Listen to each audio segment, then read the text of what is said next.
Trump আর Ayatollah খামেনির মধ্যকার কূটনৈতিক দ্বন্দ্ব এখন এমন এক পর্যায়ে পৌঁছেছে যেখানে একটি ভুল পদক্ষেপ পুরো বিশ্বের অর্থনীতিকে ধ্বংস করে দিতে পারে।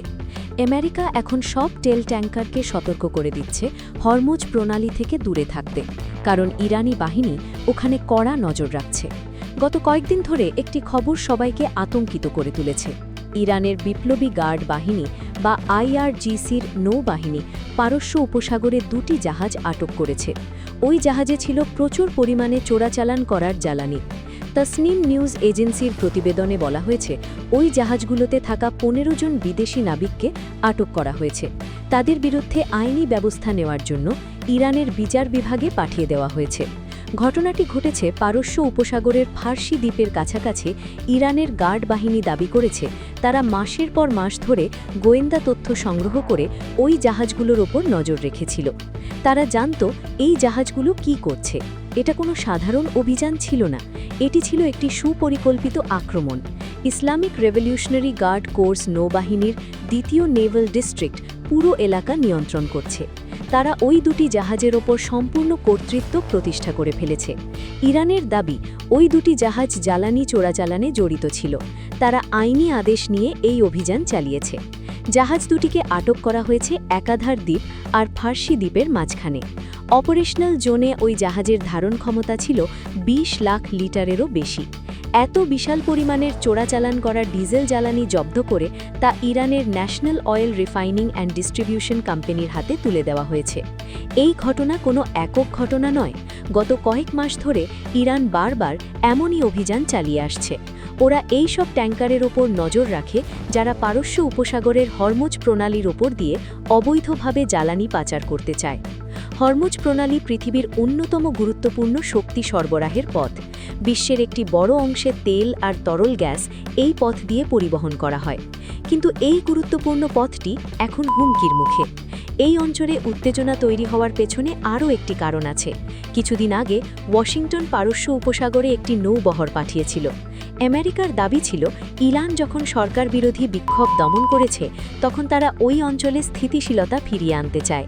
কিন্তু তেহরান মনে করে এটা আসলে আমেরিকার একটি হুমকি। আমেরিকার নৌবহর ওখানে উপস্থিত থাকা মানে ইরানের ওপর সরাসরি চাপ। এই পরিস্থিতিতে ইরান নিজেদের অবস্থান আরও শক্ত করছে। আইআরসি নৌবাহিনী এখন ওই এলাকায় তাদের সামরিক উপস্থিতি জাহির করছে।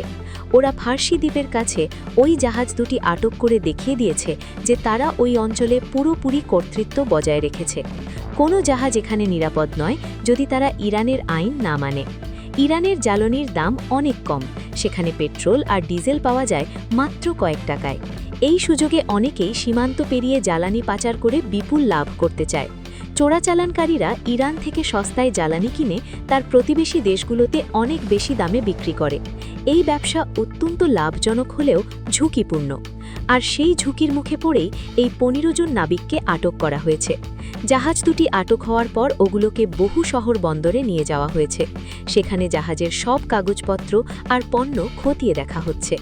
ধারণা করা হচ্ছে এই নাবিকদের বিরুদ্ধে ইরানের আইনে মামলা করা হবে, তাদের বিচার হবে ইরানের আদালতে। ইরানি কর্তৃপক্ষ জানিয়েছে আইনি প্রক্রিয়া শেষ না হওয়া পর্যন্ত ওই নাবিকদের আটকে রাখা হবে। এই ঘটনা বিশ্ব বাজারেও প্রভাব ফেলেছে। তেলের দাম আবার বাড়তে শুরু করেছে, কারণ বিনিয়োগকারীরা আশঙ্কা করছে হরমুজ প্রণালী দিয়ে তেল পরিবহন বন্ধ হয়ে যেতে পারে। যদি ইরান পথটি বন্ধ করে দেয় তবে বিশ্ব বাজারের তেলের সংকট দেখা দেবে। আর এই সংকট থেকে বাঁচতে আমেরিকা ও তার মিত্ররা এখন সতর্ক অবস্থানে রয়েছে। আমেরিকা স্পষ্ট জানিয়ে দিয়েছে তারা হরমুজ প্রণালী খোলা রাখতে বদ্ধপরিকর। তারা চায় বিশ্বের যে কোনো প্রান্ত থেকে জাহাজ নিরাপদে ওই পথ দিয়ে যাতায়াত করতে পারুক। কিন্তু ইরান মনে করে আমেরিকা এই হস্তক্ষেপ তাদের অভ্যন্তরীণ বিষয়ে হস্তক্ষেপ করার শামিল। তাই তারা নিজেদের অধিকার রক্ষায় কঠোর অবস্থান নিয়েছে। আমেরিকা এবং তার মিত্র দেশগুলো সতর্ক করেছে। তারা বলেছে কোনো অবস্থাতেই ইরানি বাহিনী যদি কোনো জাহাজে উঠে আসে বা জাহাজ আটক করার চেষ্টা করে তবে তারা নীরবে বসে থাকবে না। ওয়াশিংটন স্পষ্ট করে দিয়েছে তারা নিজেদের নাগরিক আর সম্পদের সুরক্ষায় বদ্ধপরিকর। কিন্তু ইরান পাল্টা হুঁশিয়ারি দিয়েছে। তারা বলেছে তারা যুদ্ধ চায় না, কিন্তু কেউ যদি তাদের আক্রমণ করে তবে তারা পাল্টা জবাব দিতেও পিছপা হবে না। এই টানটান উত্তেজনার মাঝেই সাধারণ নাবিকরা দিশাহারা হয়ে পড়েছে। যারা জীবিকার তাগিদেই পথে জাহাজ চালাচ্ছেন তারা জানেন না তাদের ভবিষ্যৎ কী। ওই ১৫ জন নাবিকের পরিবার এখন উদ্বিগ্ন হয়ে অপেক্ষা করছে। তারা জানে না তাদের প্রিয়জন কবে ফিরবে। ইরানের আইনি প্রক্রিয়া কতটা দীর্ঘ হবে তা কেউ বলতে পারছে না।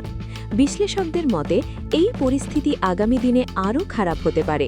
যতক্ষণ পর্যন্ত দুই পক্ষের মধ্যে বিশ্বাস সৃষ্টি না হচ্ছে ততক্ষণ পর্যন্ত হরমুজ প্রণালী ঝুঁকিপূর্ণ থাকবে। আর এই ঝুঁকির খেসারত কিন্তু সারা বিশ্বের মানুষকে বহন করতে হবে। পেট্রোল পাম্পের লম্বা লাইন, বাড়তে থাকা বাজার দরে সব কিছুই এখন সাধারণ মানুষের জীবনকে দুর্বিষহ করে তুলবে।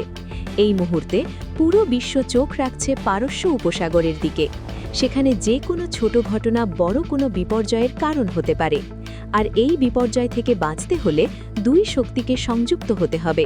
কিন্তু বাস্তবতা হলো ক্ষমতার রাজনীতিতে কেউ কাউকে ছাড় দিতে চায় না। ট্রাম্প আর খামেনির মধ্যকার দ্বন্দ্ব এখন শুধুমাত্র দুই দেশের মধ্যেই সীমাবদ্ধ নেই, এটি পুরো বিশ্বকে এক অনিশ্চিত ভবিষ্যতের দিকে ঠেলে দিচ্ছে। তো বন্ধুরা, আজকের ভিডিও এখানেই শেষ। ভিডিওটা ভালো লাগলে অবশ্যই লাইক দিন, খবর রূপান্তর ট্রেন্ডস চ্যানেলটি সাবস্ক্রাইব করুন আর নিচে কমেন্ট করে জানাবেন আপনার মতামত। আবার দেখা হবে পরের ভিডিওতে। আল্লাহ হাফেজ।